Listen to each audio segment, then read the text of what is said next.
안녕하세요, 역사 돋보기입니다. 이슬람교를 창시하고 정통 칼리프 시대 우마이야 왕조, 아바스 왕조를 전개해오던 아랍인 주도의 이슬람교는 셀주크 투르크를 기점으로 이젠 중동은 투르크 계열 주도의 이슬람교로 전개되었습니다. 아프가니스탄과 이란 부근에서는 페르시아 계열의 이슬람교가 따로 전개되고 있었고요. 중동을 주름잡았던 셀주크 투르크는 1157년 9대 술탄이자 마지막 술탄이었던 산자르 술탄의 죽음을 끝으로 사실상 멸망당했으며, 산자르 술탄 사후 셀주크 투르크의 영토는 술탄의 여러 왕족들이 각 지방마다 할거하는 시대가 찾아오며 이 지역은 공백과 혼란의 시기가 찾아왔습니다. 자, 한편 북아프리카에 걸쳐있던 이슬람 왕조 파티마 왕조는 어떻게 됐는지 살펴보겠습니다. 이슬람 시아파의 이스마일파 세력들이 아바스 왕조로부터 독립하여 북아프리카를 장악하며 파티마 왕조를 세웠고, 나중엔 이집트를 점령하고 카이로로 수도를 옮긴 뒤 아바스 왕조와 이후에는 셀주크 투르크를 끊임없이 위협했습니다. 그러나 시간이 지나면서 북아프리카의 파티마 왕조도 내부 혼란으로 쇠퇴하기 시작했는데요. 그 중에 한 세력이 시리아의 쿠르드족을 끌어들입니다. 본디 쿠르드족을 이끌던 수장은 아이유브였는데, 아이유브 사후 그의 동생이었던 시르쿠가 쿠르드족을 지휘하며 파티마 왕조의 내분에 개입해 1169년 이집트 원정에 성공했고, 시르쿠의 쿠르드족을 끌어들인 파티마 왕조의 칼리프는 시르쿠를 재상에 임명하였습니다. 그런데 시르쿠는 금세 죽고 그 권위는 조카에게로 이어지니 그가 바로 살라딘입니다. 비록 시르쿠와 그의 조카 살라딘의 쿠르드족이 파티마 왕조에 의해 중용되기는 했으나 그들은 근본적으로 같은 배에 탈 수 없던 것이 시아파 왕조였던 파티마 왕조와는 달리 살라딘의 세력은 수니파였기 때문입니다. 살라딘은 이집트와 그 부근의 수니파 세력들을 규합하고 있었고, 1169년 스스로 술탄에 오릅니다. 1171년 파티마 왕조의 마지막 칼리프였던 알 아디드가 사망하자 이미 1인자의 권력을 누리고 있던 살라딘은 더 이상 칼리프를 선출하지 않겠다며 파티마 왕조를 멸망시켰고, 앞으로 술탄이 유일무이의 권력을 누리겠다면서 자신의 아버지의 이름을 따와 아이유브 왕조를 개창했습니다. 아이유브 왕조는 파티마 왕조의 모든 영토를 그대로 가져오지는 못했지만 북아프리카의 튀니지까지는 진출했으며, 이후 살라딘은 자신의 발원지였던 시리아까지 재진출하여 1174년 시리아의 다마스쿠스로 수도를 옮깁니다. 옛날에 우마이야 왕조의 수도이기도 했죠. 이후 살라딘은 시리아 인근의 여러 이슬람 세력들을 통합하는 전쟁에 나섰고, 더 나아가 이라크까지 진출하였죠. 셀주크 투르크 이후 중동의 주인은 아이유브 왕조였습니다. 1187년 살라딘은 이스라엘의 예루살렘으로 향했습니다. 십자군 전쟁 때 예루살렘을 크리스트교에게 뺏긴 뒤로 예루살렘은 예루살렘 왕국이라고 있었는데, 하틴 전투에서 살라딘의 아이유브 군이 약 2만 명의 크리스트교군을 전멸시켜버렸고, 살라딘은 이스라엘의 예루살렘을 탈환했습니다. 그리고 예루살렘 왕국은 멸망하고 말죠. 성지 예루살렘은 이슬람교에게 뺏길 수 없다며 교황청과 유럽에서는 1189년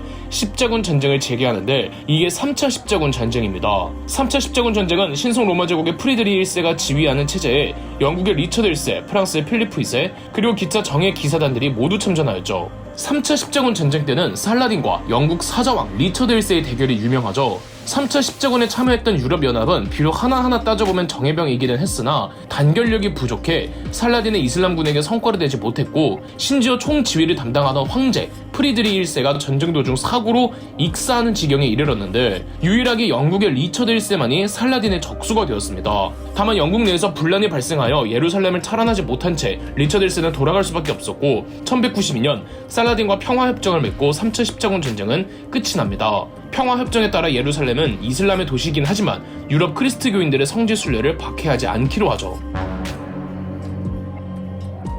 살라딘 이후 아이유브 왕조는 총 5, 6, 7차 십자군 전쟁을 다 겪습니다. 살라딘 때의 십자군이 전쟁의 3차였으면 4차는 어디 갔느냐고요? 4차 십자군은 크리스트교와 이슬람의 싸움이 아니었습니다. 여하튼 십자군 전쟁을 모두 막아낸 아이유브 왕조였지만, 살라딘 사후 아이유브 왕조는 이집트 세력, 시리아 다마스쿠스 세력, 시리아 알레포 세력 등으로 분열되어 연합체적인 성격의 국가로 이어졌습니다. 아이유브 왕조가 강력한 중앙 집권화 국가가 아님에도 십자군 전쟁을 모두 막아낼 수 있었던 건 물론 크리스트교의 뻘짓도 크지만, 아이유브 왕조에는 강한 군사력을 보유한 정예 집단이 있었습니다. 바로 맘루크 기병대였죠. 맘루크 기병대 기억나시나요? 아바스 왕조 시절 투르크계 노예 집단들로 구성한 부대였으나, 아바스 왕조에서 전폭적으로 맘루크를 지원하고 육성하여 결국엔 아바스 왕조의 칼리프 선출에도 개입할 정도로 막강한 권력과 수도와 군사력을 지닌 부대였습니다. 이후로도 맘루크 출신의 장교들은 중동의 각 지역에서 일종의 군벌로 존재했는데 그중 아이유브 왕조의 이집트에 주둔하던 맘루크의 기병대가 최강의 군사력을 보유한 기병대였습니다. 한 명 한 명의 병사들이 정예병들이었고 십자군 전쟁에서 활약하며 맘루크 기병대는 아이유브 왕조 내에서 입지가 매우 탄탄했으며 연합체적인 성격의 아이유브 왕조에서 이 맘루크 기병대 덕에 이집트 세력의 입김이 가장 강력했습니다. 이에 불만을 품은 시리아 쪽 세력이 맘루크 기병대를 약화시키려고 하다가 1250년 맘루크 기병대가 반란을 일으켜 아이유브 왕조를 장악했습니다. 기병대 대장이었던 아이바크가 아이유브 왕조의 술탄을 교체하거나 꼭두각시로 세우는 등 자기 멋대로 술탄을 좌지우지하다가 결국은 스스로 술탄에 오르면서 아이유브 왕조는 멸망하고 맘루크 왕조를 세웠습니다. 이제 이집트, 중동, 이라크, 이란 영역은 맘루크 왕조의 것인 줄 알았으나 생각지도 못한 적들이 동쪽에서 쳐들어왔으니 그 무시무시한 몽골군이었습니다. 당시 아랍 원정에 나선 몽골군의 지휘관은 훌라구였습니다. 훌라구는 징기스칸의 넷째 아들 툴루이의 아들입니다. 몽골 제국의 4대 대칸이자 훌라구의 형이었던 뭉케칸은 동생 훌라구에게 아랍과 중동 쪽의 원정을 지시했죠. 1253년 원정을 떠난 훌라구는 1256년 우즈베키스탄에서 카자흐스탄 사이를 흐르는 아무다리아 강을 넘어 이란으로 진입해 이란을 휩쓸어 버렸습니다. 이란을 휩쓴 후 훌라구는 이라크 바그다드로 향했는데 이곳에는 아바스 왕조의 칼리프가 있었습니다.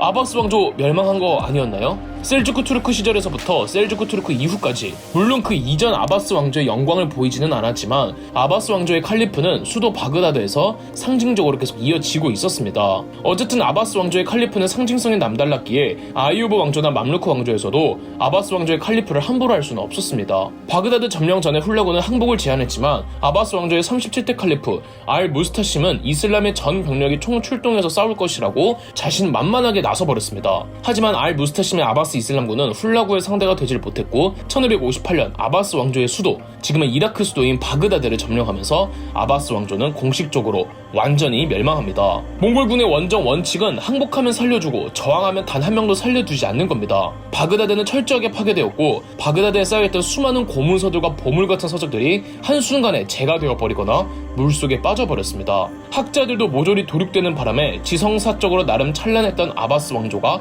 황폐화되어 버리죠. 훌라구의 몽골군은 1260년 지금의 시리아 수도인 다마스쿠스를 점령한 뒤 이집트를 노렸습니다. 이집트, 중동, 이라크, 이란을 아우르던 맘루크 왕조의 영토는 이집트로 축소되어 버린 거죠. 이집트는 맘루크 왕조의 본토였고 결전을 목전에 앞두고 이 몽골의 대칸 몽키칸이 사망하면서 훌라구에게 원정을 취소하고 복귀하라는 지시가 떨어집니다. 다만 이집트 원정에 대한 미련이 남은 훌라구는 본인만 귀국하기로 하고 부하 키트부카에게 군대를 맡기고 남겨놓습니다. 1260년 맘루크 왕조에서는 키르부카의 몽골군을 격퇴시키기 위해 약 2만 명의 맘루크군이 팔레스타인 쪽으로 북상했습니다. 팔레스타인 남부의 계곡 아인 잘루트에서 맘루크 왕조의 이집트군과 키트부카의 몽골군이 맞붙었는데 승리는 의외로 맘루크 왕조였습니다. 계곡에서 맘루크 왕조 이집트군이 몽골군을 유인 매복전으로 대승리를 거둡니다. 아인 잘루트는 다윗이 골리앗을 무찌른 장소였기에 상징적인 전투였죠. 아인 잘루트 전투의 패전으로 몽골의 이집트 진출은 좌절되었고 전통적으로 이슬람 왕조들이 다스리던 중동, 이라크, 이란의 영토를 몽골군에게 빼앗겼지만 맘루크 왕조는 이집트와 이슬람의 시발지인 아라비아 반도만은 사수할 수가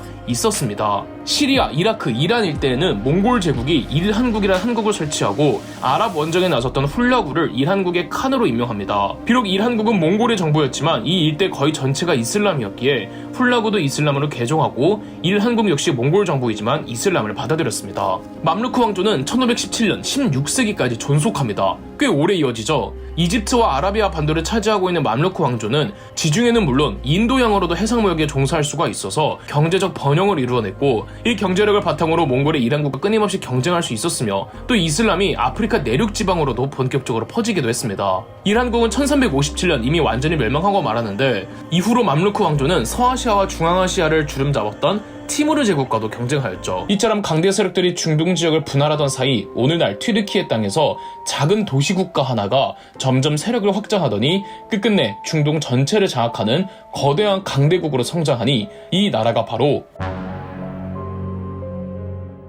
셀주크 투르크 멸망 후 셀주크 투르크의 영토는 술탄의 여러 왕족들이 혹은 셀주크 투르크의 주민족이었던 투르크계 오구주족이 각 지방마다 각 도시마다 할거하고 있었습니다. 옛 셀주크 투르크 영토 가운데 대다수는 아유브 왕조, 맘루크 왕조, 몽골의 영역으로 들어왔으나 지금의 튀르키예 영토인 아나톨리아 반도에서만큼은 거대한 세력이 나오지 않고 여전히 여러 지방 영주들이 각지에서 도시국가를 운영하고 있었습니다. 셀주크 투르크가 동로마 비잔티움 제국군과 만지케르트 전투에서 승리를 하면서 이슬람 투르크 계열이 아나톨리아 반도를 장악했단 말이죠. 셀주크 투르크 멸망 후 롬 술탄국이라고 일시적으로 아나톨리아 반도를 장악한 적이 있었으나 몽골의 공격을 받고 금세 해체되었습니다. 다시 지방 도시별 지방 영주들이 각지에서 세력을 이루는 형국이 이어지는데 이렇게 도시 국가의 지방 영주들을 베이라고 부릅니다. 그중 하나가 오늘날 튀르키예 스웨이트라는 영지를 다스리던 베이의 가문이 오스만 가문이었습니다. 1299년 오스만 가문의 베이였던 오스만 1세가 독립을 선언하면서 오스만 투르크의 역사가 시작합니다. 오스만 투르크의 첫 군주를 오스만 1세로 여기고 있습니다. 오스만 1세의 뒤를 이은 오스만 1세의 아들 오르한은 중심지를 반도의 서북부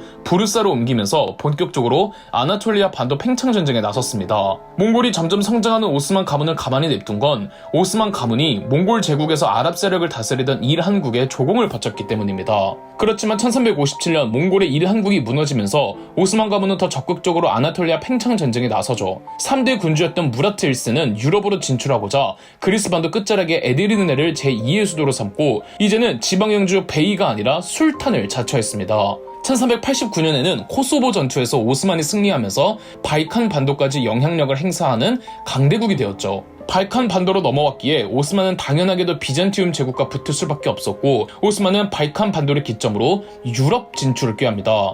그런데 전혀 예상치 못한 적수가 동쪽에서 튀어나오는데요. 몽골 멸망 후 징기스칸의 후예를 자처하는 티무르가 이란, 이라크, 메소포타미아, 중앙아시아 일대를 장악하고 티무르 제국을 세운 뒤 오스만이 차지하고 있던 아나톨리아 반도로 진출해왔습니다. 오스만의 4대 술탄 바예지트 1세는 앙카라 전투에서 티무르 제국과 싸웠는데 패배를 해버리고 오스만은 티무르 제국의 속국이 되어버립니다. 앙카라 전투 후 오스만은 몰락하는 줄 알았으나 오스만은 빠르게 내부적 회복을 꾀했고 티무르 제국 눈치 때문에 중동 쪽으로는 관심을 끄고 대신 동로마 비잔티움 제국이 있는 발칸 반도로는 꾸준히 세력을 확장하였습니다. 사실 티무르 제국도 중앙아시아 일대를 관리하느라 오스만까지 신경 쓸 여유가 있지는 않았습니다. 그 틈을 타 오스만은 점점 더 성장하더니 오스만의 7대 술탄 메흐메트 2세가 1453년 1000년간 단 한 번도 함락된 적이 없던 인류 역사상 최고의 요새 중 하나였던 동로마 비잔티움 제국의 수도 콘스탄티노플을 함락하였습니다. 그리고 1000년간 내려오던 동로마 비잔티움 제국이 완전히 멸망하고 말았죠. 콘스탄티노플에 있던 비잔티움을 상징하던 성당 성소피아 성당은 오스만의 황실 모스크로 전환되었습니다. 메흐메트 2세는 자신감이 하늘을 찔렀습니다. 이슬람 역사상 얼마나 많이 콘스탄티노플을 공격하다가 실패했습니까? 메흐메트 2세의 콘스탄티노플 공방전이 무려 20번째 공격이었거든요. 아무도 함락한 적이 없던 콘스탄티노플을 함락시키고 로마를 공식적으로 멸망시켰으니 메흐메트 2세는 스스로 얼마나 뿌듯했겠습니까? 메흐메트 2세는 콘스탄티노플로 오스만의 수도를 옮겼고 이곳이 바로 현재의 이스탄불입니다. 메흐메트 2세는 스스로 술탄을 넘어선 존재이며 비잔티움 제국을 멸망시킨 본인이야말로 새로운 황제라며 파디샤라는 칭호를 사용하였습니다. 유럽에서는 그를 황제로 인정할 수 없다며 계속 오스만의 통치자를 술탄이라고 하긴 했지만요. 1507년이 되면 티무르 제국도 멸망하면서 오스만은 이제 눈치 보지 않고 중동 지역으로 시선을 옮길 수가 있었고 9대 파디샤 셀림 1세는 1517년 이집트와 아라비아 반도에 위치하고 있던 이슬람 맘루크 왕조를 멸망시켰습니다. 맘루크 왕조의 맘루크 기병대는 최강 부대로 예전 몽골군마저 격퇴시키며 맘루크 왕조를 지켜냈는데요. 이 최강 맘루크 기병대조차 오스만의 공격을 막아내지 못한 겁니다. 오스만은 콘스탄티노플 함락 전부터 강력한 활약무기를 육성하고 있었고 아무리 천하의 맘루크 기병대여도 화기에는 무기력하게 무너질 수밖에 없었죠. 또 오스만의 정예부대도 따로 있었는데 그 이름도 유명한 예니체리였습니다. 예니체리는 기독교 노예들로 시작한 부대였으나 기독교 노예 출신들로 오스만에서 부귀를 누리려면 오스만 국가의 충성을 보여야만 했는데 예니체리는 본디 술탄의 친위대로 시작했다가 혹독한 군사훈련을 거치고 술탄이 지휘하는 전쟁에서도 활약하면서 오스만의 가장 주력인 부대로 성장하였죠. 물론 예니체리가 성장하고는 기독교 노예 출신들이란 의미는 사라집니다. 또 예니체리가 중요한 것이 예니체리는 일종의 오스만의 상비군으로 자리를 잡았는데 우리 동양 입장에서 봤을 때 상비군이 뭐 대단하겠냐만 아직 유럽에서는 상비군 개념이 없었고 따라서 상비군을 보유한 오스만의 예니체리는 시스템적으로도 강한 군사력을 유지할 수가 있었습니다. 오스만이 맘루크 왕조를 멸망시키면서 이제 오스만이야말로 유일무이 정통 이슬람 왕조가 됩니다. 그리고 마침내 10대 파디샤 술레이만 1세가 등장하며 오스만은 최전성기를 이룩하죠. 술레이만 1세는 헝가리를 정복하며 동유럽까지 진출하였고 오스만은 동유럽까지 세력을 뻗치자 서유럽은 이를 엄청난 위기로 받아들일 수밖에 없었습니다. 비록 술레이만 1세는 서유럽의 신성 로마 제국까지는 무너뜨리지 못했지만 지중해 곳곳의 요충지인 섬들을 하나둘 점령했고 원래 지중해는 이탈리아 베네치아 공화국이 해상무역을 장악하고 있었는데 1538년 프레베자 해전에서 베네치아군을 무찌르면서 지중해의 주도권을 오스만이 뺏어옵니다. 이로써 오스만은 이슬람 문화를 바탕으로 중동, 이란, 투르크, 비잔티움, 동유럽, 지중해 등 동서양의 문화를 한데 융합하면서 인류사에 큰 족적을 남겼죠. 특히 술레이만 1세가 총애했던 건축가가 있었으니 바로 미마르 시난입니다. 예니체리 공병대 출신의 미마르 시난은 여러 작품을 남겼지만 그 중에서도 걸작은 술레이만 사원으로 성 소피아 성당과 더불어 오스만 제국의 가장 아름다운 유손으로 손꼽힌답니다.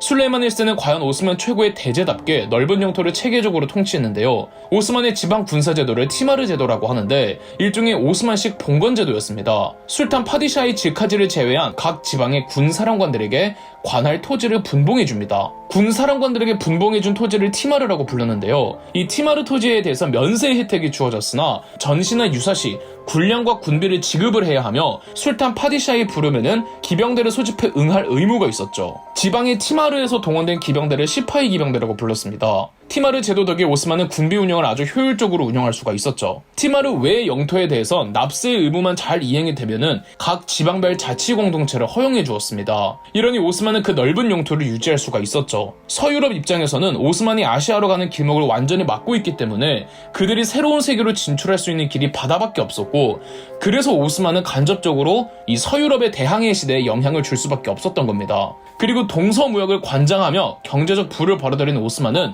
서유럽이 신항로를 개척하면서 경제적 이익이 쇠퇴할 수밖에 없었고요. 다만 술레이만 1세 이후 오스만은 그 이상의 전성기를 누리지 못했습니다. 술레이만 1세가 유럽까지 진출하면서 서유럽에서는 오스만 투르크를 매우 위협적으로 여겼고 교황청 주도로 오스만 타도의 깃발이 오릅니다. 우선 지중해 무역을 되찾기 위해 호시탐탐 기회만 엿보던 베네치아 공화국과 교황청 주도로 동원된 스페인의 연합군 총 212척의 함대가 26살의 총사령관 돈 후안의 지휘로 1571년 그리스의 레판토라는 해협에서 알리 파샤가 지휘하던 오스만 286척의 함대와 싸워서 승리를 거둡니다. 오스만 측 사령관 알리 파샤는 최전선에서 진두 지휘하던 중 머리에 총을 맞고 전사하죠. 크리스트교 연합함대의 사령관 돈 후안은 알리 파샤의 시체를 가져다가 목을 벤 뒤 마스트에 효수하자 오스만의 사기가 뚝 떨어지고 282척 중 230척이 피해를 입고 15,000명이 전사했죠. 이 전쟁이 세계 4대 해전으로 거론되는 레판토 해전이며 레판토 해전의 패배로 오스만의 팽창에는 제동이 걸립니다. 오스만은 레판토 해전 이후 막대한 피해를 입어 약 70년간은 빌빌댑니다. 이뿐만이 아니라 아까 말씀드렸듯 대항해 시대가 활성화되면서 기존의 육로 무역이 쇠퇴하였고 또 더 이상 오스만에 팽창하지를 못하자 티마르 제도도 정상적으로 작동하기가 어려웠고 군벌을 초래하게 됩니다. 오스만의 자랑 예니체리도 부패하기 시작하죠. 심지어 16대 파디샤 오스만 2세는 이런 예니체리를 개혁하려고 하다가 오히려 예니체리에게 암살당해버립니다. 더군다나 16세기 중후반에서 17세기 초중반까지는 이 황실 여성들이 국정을 농단했는데 오스만 황궁에는 하렘이라고 하여 궁인들의 방이 있었는데 이곳엔 타민족 노예 출신의 여성들 수가 증가하면서 이들 가운데는 술탄 파디샤의 총애를 받아 정치에 개입하거나 혹은 무능한 술탄 파디샤의 문란함에 일조하는 기구를 전락해버립니다. 17세기 중후반에는 데튀르크 전쟁이라고 하여 서유럽과 동유럽 연합군에게 오스만이 탈탈 털립니다. 결국 1699년 신성 로마 제국과의 카를로비치 조약을 체결하면서 오스만은 유럽으로 진출할 수 있는 요충지들과 영토 상당수를 토해내게 됩니다. 오죽하면 오스만의 별명이 유럽의 환자라고 불리며 비아냥과 조롱의 대상이었겠습니까? 그나마 18세기를 열었던 오스만의 23대 파디샤 아흐메트 3세가 오스만 제국의 혼란을 어느 정도 수습합니다. 여러 가지 내정 개혁을 통해 각종 폐단들을 시정하고 악화된 재정을 복구하였죠. 이러한 탄탄한 경제력을 바탕으로 아흐메트 3세 치세에는 문화적으로도 완숙한 단계에 이르렀는데 아흐메트 3세가 튤립을 좋아한다고 해서 무너지던 오스만의 중흥기를 만든 아흐메트 3세의 치세를 튤립 시대라고도 부릅니다. 18세기가 되면 러시아에서는 제국을 만들어 크림 반도로 남하하기 시작하면서 오스만 제국을 더 위협하는데요. 아흐메트 3세는 프랑스로부터 포병 지원을 받으며 군사력을 강화하였고 러시아의 남하를 일시적으로 저지시키기도 했습니다. 심지어 러시아의 표트르 대제를 깨뜨린 전적도 있죠. 하지만 아흐메트 3세 이후 18세기 내내 전개되었던 러시아 투르크 전쟁에서 오스만 투르크는 러시아의 공격을 막아내지 못합니다. 오스만의 위상이 점점 추락하니 어느 날 사우디아라비아 지역, 그러니까 이슬람이 창시되었던 아라비아 반도에서는 아랍인들이 투르크계 주도의 이슬람에 반발함에 나섰습니다. 본디 이슬람을 창시하고 처음 퍼뜨린 건 아랍인이었잖아요. 정통 칼리프 시대 우마이야 왕족, 아바스 왕족까지 아랍인들의 왕조였습니다. 하지만 셀주크 투르크를 기점으로 아랍인은 이슬람의 주도권을 빼앗겼습니다. 18세기가 되면 이슬람은 아랍인들에 의해서 주도되는 게 맞는 거 아니냐, 아랍인이야말로 순수 이슬람 아니냐는 패러다임이 아라비아 반도에 퍼집니다. 그 시작은 이슬람 신학자였던 압둘 와하브에 의해서인데요. 오스만의 쇠퇴와 함께 압둘 와하브는 이른바 이슬람 순화운동이라는 이름의 운동을 전개했는데 이 운동을 와하비 운동 혹은 와하비즘이라고 합니다. 이 와하비즘은 이슬람 내에서 아랍인 우월주의로 퍼졌고 아랍 외 이슬람인들에 대해서는 강경한 입장을 취하며 그들을 박해했죠. 1744년 압둘 와하브는 와하비즘을 전개하며 사우드 가문을 추대해 아랍인들만의 이슬람 국가 1차 와하브 왕국을 건설한 후 아라비아 반도를 빠르게 장악해갑니다. 19세기가 되면 오스만의 상황은 더 안 좋아지는데요. 프랑스는 알제리를 점령하면서 북아프리카로 진출하였고 영국은 또 예멘으로 진출하였습니다. 사방팔방에서 유럽의 세력들이 오스만을 옥죄해 오는 겁니다. 한때 오스만이 사방팔방에서 유럽을 압박했던 걸 생각하면 완전히 전세 역전이죠. 심지어 19세기는 강대국만 오스만을 괴롭힌 게 아니었습니다. 19세기 최대의 화두는 민족주의였습니다. 민족주의가 곳곳으로 퍼지면서 각지에서 독립운동의 열풍이 일었습니다. 먼저 발칸반도에 있던 세르비아가 적극적인 민족 독립운동에 나서서 1817년 오스만으로부터 자치권을 얻어냅니다. 그 다음 그리스가 있습니다. 그리스는 서양 문명의 발상지잖아요. 비록 그리스가 1500년간 로마와 비잔티움 제국의 지배를 받았지만 그래도 같은 문화권이고 로마는 그리스 문명을 받아들이며 토대를 읽은 국가이기도 했죠. 비잔티움 제국이 오스만 제국에게 멸망당하면서 그리스도 약 400년간 오스만의 지배를 받았지만 민족성도 완전히 다르고 심지어 이슬람교의 지배를 받는 건 쉽게 받아들일 수가 없었죠. 그리스에서도 독립전쟁이 벌어졌고 이 그리스가 오스만으로부터 벗어나겠다는데 러시아가 또 지원을 엄청 해준 덕에 1829년 오스만으로부터 독립했습니다. 그리고 이집트도 있는데요. 이집트는 비록 오스만과 같은 이슬람이긴 해도 민족이 다르죠. 굳이 따지면 이집트도 맘루크 왕조 때 오스만에게 정복당했단 말이죠. 다른 이슬람 왕조도 아니고 아나톨리아 반도에서 발흥한, 그것도 아랍인도 아닌 투르키의 사람들의 왕조이기에 이집트도 그간 오스만에 대해서 동족의식을 갖고 있지는 않았습니다. 아닌 게 아니라 어느 시점부터 이집트에서는 옛 맘루크 후예들이 흥기하면서 일종의 지방 군벌로 자리매김하고 있었습니다. 나폴레옹 시절 이집트가 일시적으로 정복당하면서는 오스만과 결속력이 더 약해지죠. 19세기 민족주의 붐이 일면서 무함마드 알리가 이집트 민족주의를 부추겼고 오스만으로부터 독립전쟁에 나섰습니다. 무함마드 알리는 이집트인이 아닌 그리스계 출신으로 원래 오스만 제국의 공직자였는데 이집트 총독으로 파견되자 이집트를 빠르게 장악하고 독립전쟁에 나섰죠. 무함마드 알리는 이집트의 서구화를 추진하며 이집트를 근대화시켰고 또 서방과 우호적인 관계를 통해 지원을 받으면서 1818년에는 아라비아 반도에서 와하비즘의 일환으로 건국되었던 1차 와하브 왕국을 멸망시켰고 1841년에는 오스만으로부터 독립하였습니다. 아라비아 반도에서 1차 와하브 왕국은 멸망하였지만 아랍 우월주의 와하비즘은 여전히 팽배하였고 1824년 금세 제2차 와하브 왕국을 또 건설합니다. 이 외에도 발칸 반도와 동유럽 위주로 민족 독립운동이 계속 일어나면서 오스만은 점점 영토를 상실하였죠. 도저히 이대로 가다간 오스만의 미래는 절망적이었기에 오스만도 무언가 개혁의 필요성을 절실히 느끼고 오스만 제국의 31대 파디샤 압둘 메지드 1세가 오스만의 근대화 개혁을 선포하는데요. 이 개혁이 바로 탄지마트입니다. 압둘 메지드 1세의 탄지마트 개혁 이전에도 오스만 파디샤들의 개혁이 없던 건 아니었습니다. 다만 언제나 부패한 예니체리에게 막혔었는데 압둘 메지드 1세의 아버지였던 오스만 3대 파디샤 마흐무트 2세가 과감하게 예니체리를 해체해버렸죠. 그 덕에 31대 파디샤 압둘 메지드 1세가 탄지마트라는 근대화 개혁에 나섰죠. 압둘 메지드 1세는 이펀 군주제의 필요성을 역설하면서 오스만도 이펀 군주 국가로 전환하겠다는 방침을 밝혔고 유럽식 교육제도와 유럽식 사법제도를 도입하고 또 오스만 중앙은행을 만들면서 근대적인 조세제도 및 화폐 개혁을 단행합니다. 프로이센의 영향으로 근대식 군사개혁에도 착수하는데 민족 차별을 최소화하겠다며 민족과 종교에 관계없이 오스만의 국민으로 대우하며 대신 징병제도를 도입했죠.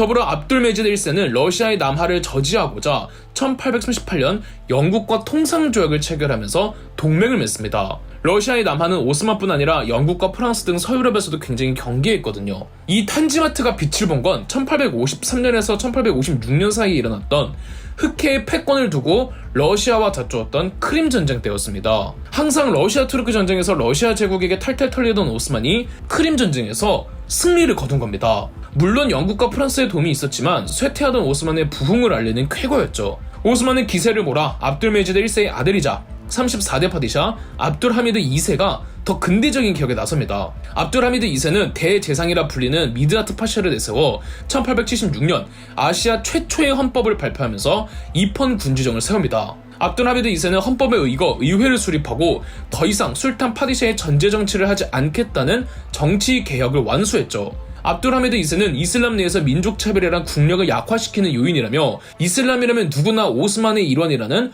범이슬람주의를 표방했습니다. 하지만 압둘하미드 2세의 엔딩은 좋지 못했는데요. 1877년에서 1878년 이어진 러시아 제국과의 전쟁에서 오스만이 연전연패를 하면서 러시아군은 오스만의 수도 콘스탄티노플 목전까지 들이닥칩니다. 이 과정에서 투르크인들 50만 명이 학살되기도 했죠. 압둘하미드 2세는 부랴부랴 러시아와 산스테파노 조약을 체결하면서 전쟁을 마무리했는데 이 패전의 결과 불가리아, 루마니아, 몬테네그로, 보스니아 헤르체고비나 등이 독립을 하였습니다. 또 이때를 이용해 서유럽 국가들도 비집고 들어오면서 지중해의 주요 섬들을 서유럽 국가들에게 다 할양해 주었고 프랑스는 튀니지까지 북아프리카로 영토를 넓혔으며 영국은 이집트를 보호국으로 삼습니다. 그러니까 오스만은 돈줄이 다 끊긴 거나 다름없고 위상도 회복 불가 수준으로 추락했죠. 사실상 이것으로 탄지마트는 종료된 겁니다. 이 패전을 기점으로 압둘하미드 2세가 폭군이 됩니다. 갑자기 입헌 군주제 무시하면서 전제 정치를 시행했고 범이슬람주의 민족 차별 철폐는 개뿔,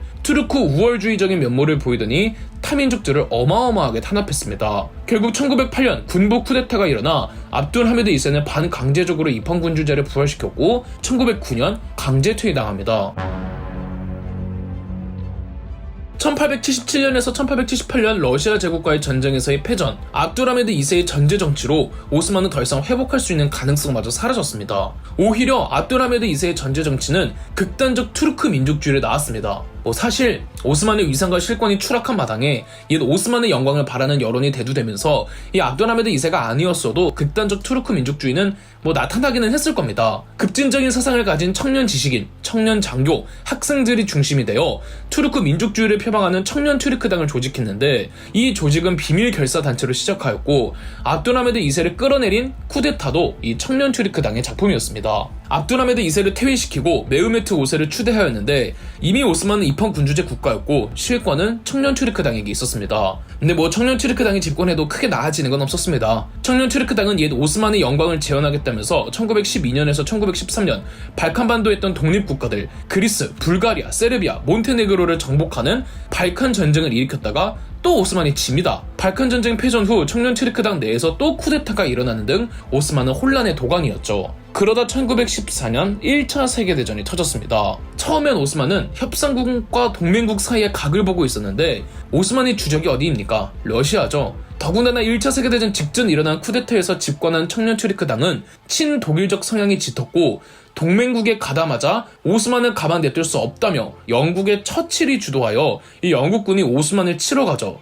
영국군은 다르다넬스 해협의 갈리폴리로 향했는데 처칠은 2주 만에 오스만의 수도를 무너뜨리겠다고 호언장담했지만 1년 조금 안 되는 기간 전쟁은 이어졌고 케말 파샤가 지휘하는 오스만이 분전한 결과 여기선 오스만이 또 승리를 거둡니다. 이게 그 유명한 갈리폴리 전투인데 이때 영국군과 그 협상국 병력이 57만 명 중에서 25만 명이 전사하면서 이 갈리폴리는 처칠에게 금기어가 되죠. 1차 세계대전으로 유럽의 국가들이 정신이 없던 사이 1915년 여전히 극단적 투르크 민족주의에 취해 있던 오스만은 오스만 제국 내 아르메니아인들이 러시아에 협조하고 있다는 소문이 퍼지자 가뜩이나 그간 독립운동하다는 아르메니아인들이 꼴보기 싫었던지라 이 아르메니아 독립운동을 탄압하러 파견된 오스만 장교는 대학살을 지시하니 이 사건이 아르메니아인 대학살입니다. 인류사 최악의 제노사이드 중 하나인 아르메니아 대학살 때 약 100만 명에서 150만 명이 학살된 것으로 추정합니다. 비록 갈리폴리 전투를 막아내기는 했지만 오스만과 우호적이었던 독일의 패망, 오스만의 적이었던 영국과 러시아 등 협상국의 최종 승리, 아르메니아인 아르메니아인 대학살로 인한 비난 여론이 겹쳐지면서 1차 세계대전 이후 청년 튀르크당을 이끌던 3명의 주동자들이 1918년 탄핵당하고 국외로 추방당합니다. 세 사람, 탈라트 파샤, 제말 파샤, 엔베르 파샤는 이 아르메니아인 대학살에 직접적인 책임이 있었고 결국 세 사람 모두 추방당한 외국에서 이 아르메니아인들에게 살해당합니다. 그 빈자리를 비집고 들어온 것이 갈리폴리 전투 당시 오스만군을 지휘하며 승리로 이끌어낸 민족 영웅 케말 파샤였습니다. 이 파샤는 자기명이고 그의 본명은 무스타파 케말 아타투르크인데요. 1차 세계대전 이후 협상국은 오스만을 없애버리려고 했습니다. 케말 아타투르크는 우리 투르크의 위기가 전부 청년 투르크당의 잘못된 정치와 무능한 술탄 파디샤 때문이라며 그들 때문에 튀르크를 서구권에게 넘길 수 없다고 이 민족주의를 강하게 자극합니다. 아나톨리아 반도에 있던 앙카라를 중심으로 케말 아타투르크는 투르크 민족 독립운동 겸 오스만의 술탄 파디샤 타도운동을 전개했고 3년 만인 1922년 오스만의 마지막이자 36대 술탄 파디샤였던 메흐메트 6세를 폐위시키면서 오스만 제국은 공식적으로 멸망하였고 청년 튀르크당도 해산되었습니다. 오스만의 수도였던 콘스탄티노플은 이스탄불로 이름이 바뀌었고 케말 아타투르크는 수도를 독립운동의 근거지였던 앙카라로 천도하면서 오늘날의 공화정부에 터키가 성립되었죠. 그리고 1923년 아타투르크가 터키의 초대 대통령으로 선출됩니다. 비록 옛 오스만의 영토가 그대로 터키로 이어지지는 않았고 아나톨리아 반도에 국한되었지만 차라리 투르크 계열끼리 모인 이 지역만 하나의 정부로 만들어진 게 다행이라면 다행이었습니다. 그 외의 지역에선 혼돈의 카오스가 벌어지거든요. 터키의 국부 케말 아타투르크는 1938년 사망하고 총리였던 이스메트 이네니가 2대 대통령으로 선출되었습니다. 1939년 2차 세계대전이 터졌습니다. 오스만은 괜히 1차 세계대전에 엮였다가 패망의 직접적인 원인이 되었죠. 그래서인지 2차 세계대전 당시 터키는 중립을 표방하면서 유럽의 전쟁에는 엮이지 않으려고 했습니다. 그러다 터키가 국제사회에서 중요한 입지로 다시 거론된 게 2차 세계대전 말에서부터 그 직후 미국 대 소련의 냉전이 시작하면서였습니다. 18세기부터 러시아 제국이 얼마나 오스만의 영역으로 남진하려고 했습니까? 오스만이 러시아에게 그렇게 탈탈 털렸어도 그래도 오스만이 러시아에겐 정복당하진 않았단 말이죠. 아나톨리아 반도로 진출하려는 러시아의 야욕은 러시아 제국의 소련으로 오스만이 터키로 바뀌어도 여전했습니다. 진영 땅 따먹기를 해야 하던 냉전 시대에는 오히려 더했죠. 소련은 발칸 반도와 아나톨리아 반도로 세력을 확장시키려고 했고 이에 미국은 그리스와 터키를 소련의 영향력 확대에서 보호하려고 했습니다. 1947년 미국의 트루먼 대통령은 트루먼 독트린을 발표하면서 미국은 공산주의 세력에 대항하여 싸우는 모든 자유민들을 지원하겠다는 마셜 플랜을 통해 그리스와 터키에 대해서 적극적으로 경제적으로 그리고 군사적으로 원조해줍니다. 1952년에는 터키가 북대서양 조약기구 즉 나토에 가입하면서 서구권 자유주의 진영에 속했고 역사적으로 보자면 러시아는 그렇게나 오래 아나톨리아 반도에 진출하려고 했으나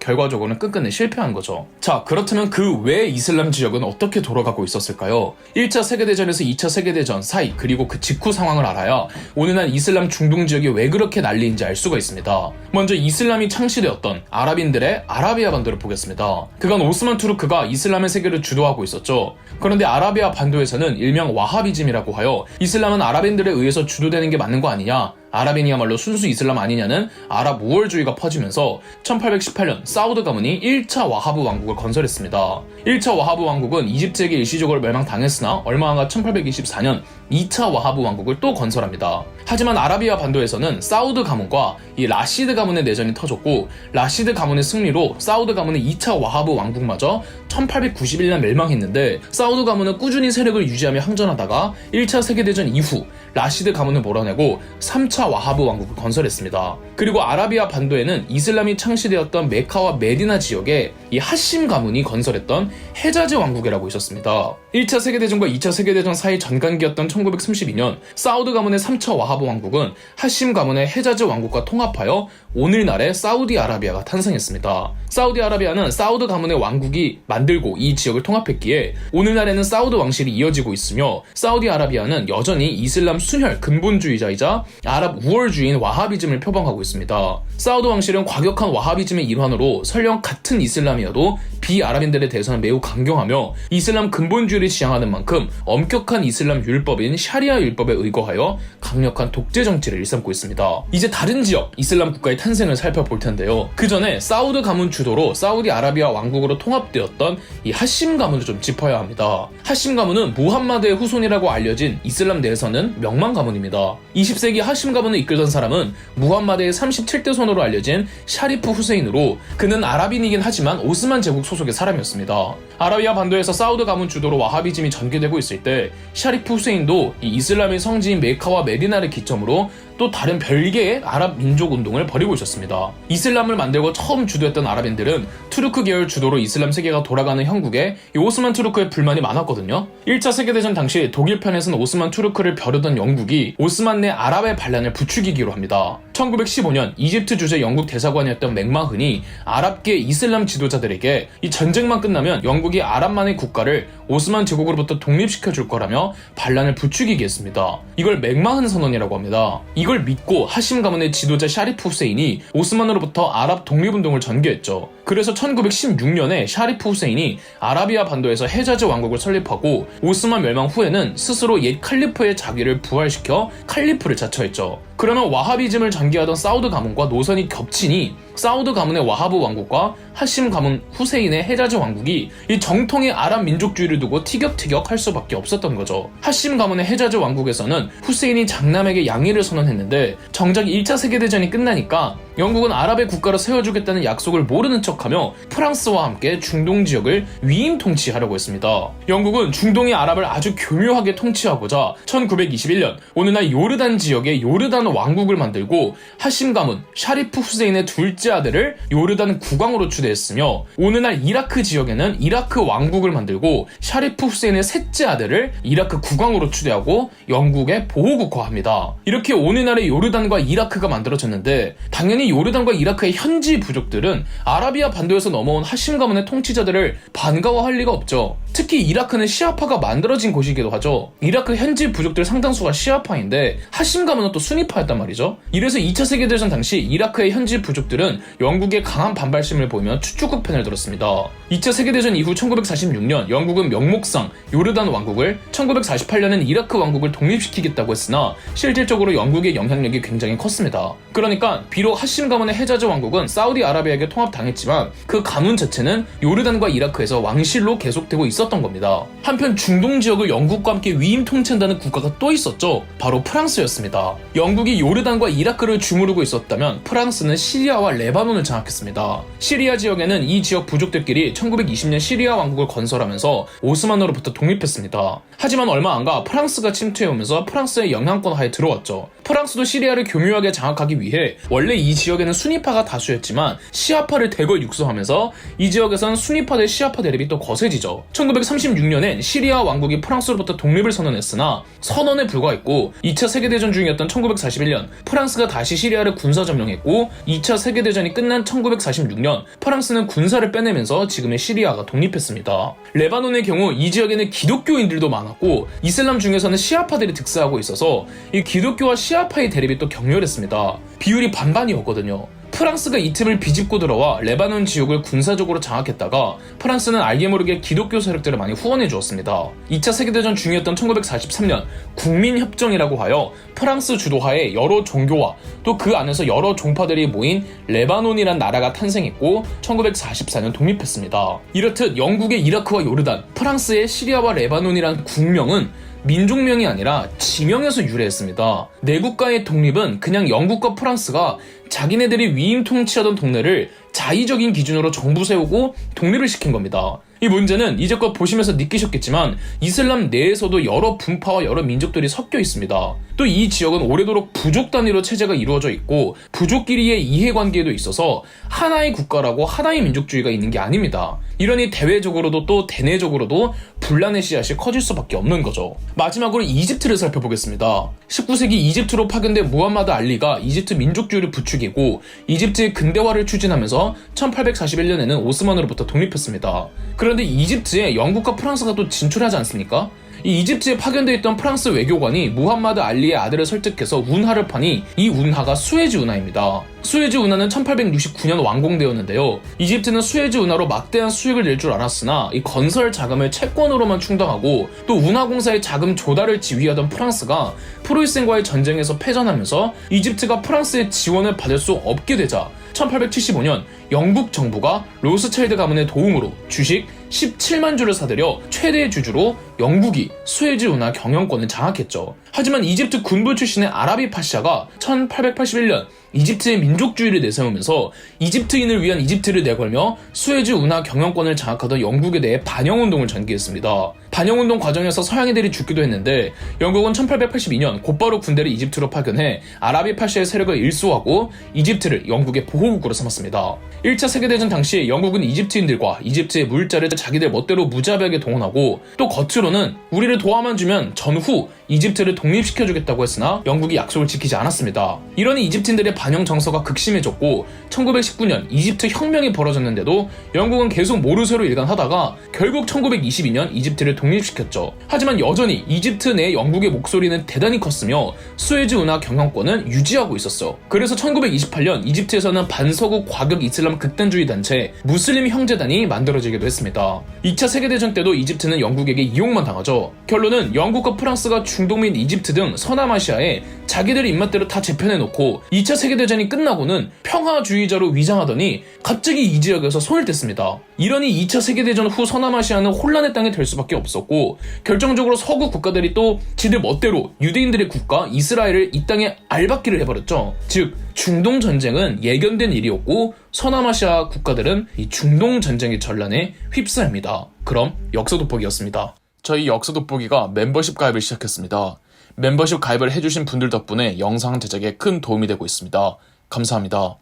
영상 재미있으셨다면 구독과 좋아요, 알림 설정까지 해주시면 감사드리겠습니다.